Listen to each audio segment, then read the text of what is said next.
What if the history books of the future mark 2025 not as a year of progress, but as the year the world broke?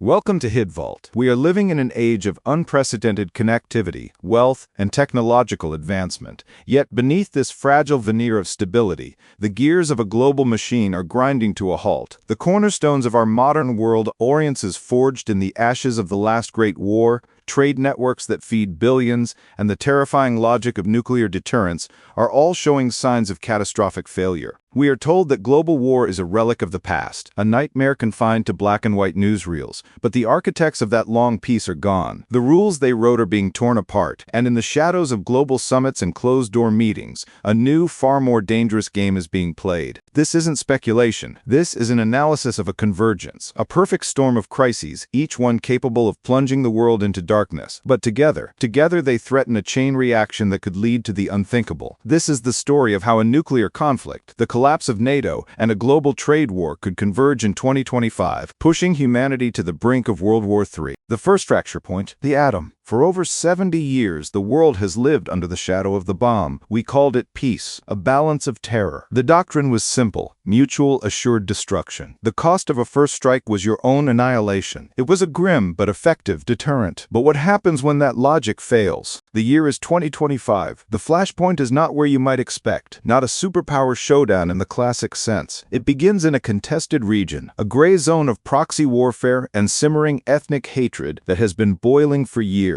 A desperate nation, facing conventional defeat and fearing its own extinction, makes a fateful decision. They deploy a low-yield tactical nuclear weapon against a military target. The explosion is small by nuclear standards. A city is not leveled, but a line is crossed. A 70-year taboo is shattered. The world holds its breath, expecting an immediate, overwhelming response. But the response that comes is not what the old textbooks predicted. The attacked nation primary ally, a major nuclear power, hesitates. Their leadership is fractured. Do they retaliate in kind and risk a full-scale nuclear exchange over a distant partner? Do they absorb the blow, showing weakness that will be exploited by every adversary on the planet? This hesitation is the fatal flaw in the system. Deterrence is not just about capability, it's about credibility. And in that moment of indecision, the credibility of the entire global nuclear order evaporates. Adversaries see an opening. They see that the nuclear threshold can be crossed without triggering immediate Armageddon. Suddenly, the unthinkable becomes a strategic option, a tool for coercion, a way to win a regional conflict quickly and decisively. The chain reaction has begun. Another nation, embroiled in its own border dispute, sees the new playbook. They detonate a device to force a settlement, then another. This is not a global thermonuclear war of Hollywood movies. Not yet. It is something more insidious. The normalization of the atom as a weapon of war. Each detonation makes the next one easier. Each crisis pushes the world closer to a strategic miscalculation on a global scale. The doomsday clock, once a metaphor, is now ticking in real time. And with every tick, the odds of a mistake, a faulty sensor, a misinterpreted command, a leader pushed too far, grow exponentially. The path from a limited tactical exchange to an all-out strategic war is terrifyingly short. As the nuclear taboo cracks, the second pillar of global stability begins to crumble. The North Atlantic Treaty Organization, NATO, the most powerful military alliance in human history. Forged from the ruins of World War II, its purpose was singular: an attack on one is an attack on all. This principle, Article 5, was the shield of the West. It held the line through the Cold War and guaranteed the security of Europe for generations. But by 2025, the shield is corroded. Years of political infighting, diverging strategic interests, and bitter arguments over burden sharing have taken their toll. Populist movements sweep across member states, questioning the very value of collective security. Why, they ask, should our soldiers die for a border dispute 1,000 miles away? The crisis begins not with a bang, but with a statement. A key member state, perhaps the United States itself under a new administration, formally declares that its commitment to Article 5 is no longer automatic. It will be conditional, subject to review. The words broadcast across the globe are an earthquake. For the nations on NATO's eastern flank, it is a death sentence. The security guarantee that underpinned their entire national defense strategy is gone. For Moscow, it is the geopolitical victory they have sought for decades, achieved without firing a single shot. The alliance does not dissolve overnight. Instead, it succumbs to paralysis, a brain death, as some leaders had warned. When a minor incursion occurs on the border of a Baltic state, there is no swift, unified response. There are emergency meetings, heated debates, accusations, but there is no action. Article 5 is invoked, but it is a hollow gesture. No military forces mobilized. The alliance is broken. The shield is shattered. A power vacuum of immense proportions opens up in the heart of Europe. Nations scramble to form new, smaller, weaker alliances. An arms race ignites across the continent as countries, stripped of the American nuclear umbrella and conventional military backstop, rush to rearm. Old rivalries, dormant for decades, are reignited. The peace that Europe has taken for granted for 80 years is revealed for what it always was, a fragile truce, guaranteed by a promise that has now been broken. The threat of conventional war between major European powers, a scenario once relegated to history, becomes an immediate and terrifying possibility. While the old orders of military power disintegrate, the third horseman of the apocalypse is unleashed, a full-spectrum global trade war. This conflict doesn't begin with tariffs on steel or soybeans.